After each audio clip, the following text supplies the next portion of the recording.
യുവാക്കളാണ് ലഹരി ഉപയോഗിച്ച് അവരുടെ ആരോഗ്യവും ജീവിതവും നഷ്ടപ്പെടുന്നത്. ഇതാ അച്ഛൻ്റെ കഥ കേൾക്കാം. രംഗം ഒന്ന് സ്കൂൾ പരിസരം. അച്ഛൻ സ്കൂളിന് പുറത്ത് സുഹൃത്തുക്കളോടൊപ്പം.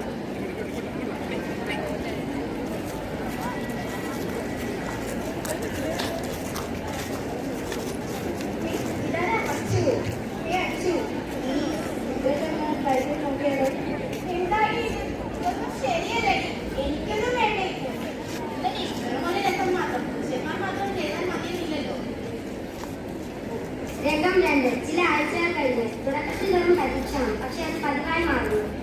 അച്ഛൻ ചുമയുടെ എത്തുന്നു. പഠനത്തിൽ പിന്നിലായിരുന്നു.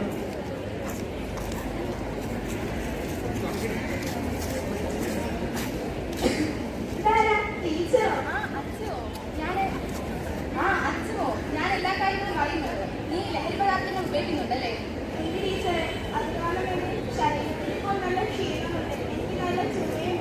ഇത് നിന്നെ മാത്രമല്ല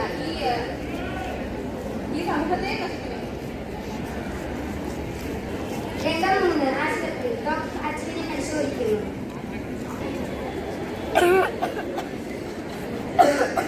എന്തുപറ്റി ഡോക്ടർ? നല്ല ചുമയും ശരീരത്തിൽ നല്ല ക്ഷീണവും ഉണ്ട്. രാവിലെ എന്താണ് കഴിക്കുന്നത്? ഡോക്ടർ, ഇപ്പോൾ ഭക്ഷണമൊന്നും വേണ്ട. ഭക്ഷണം കഴിക്കാനൊന്നും തോന്നുന്നില്ല.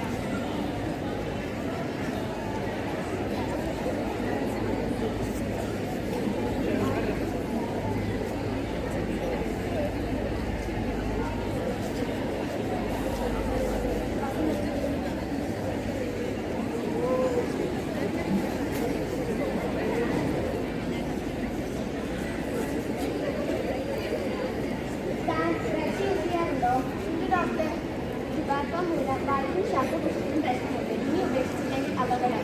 അയ്യോ ഡോക്ടർ, എനിക്ക് ഇനി അതൊന്നും വേണ്ട. ഞാൻ ഇനി അതൊന്നും യൂസ് ചെയ്യില്ല. എനിക്ക് എന്റെ ജീവൻ മാത്രം മതി ഡോക്ടർ. Please doctor. അത് തന്നെയാണ് ധൈര്യം. ടുബാക്കോനോട് പറയൂ ഇനി നിന്നെ വേണ്ടായിരുന്നു.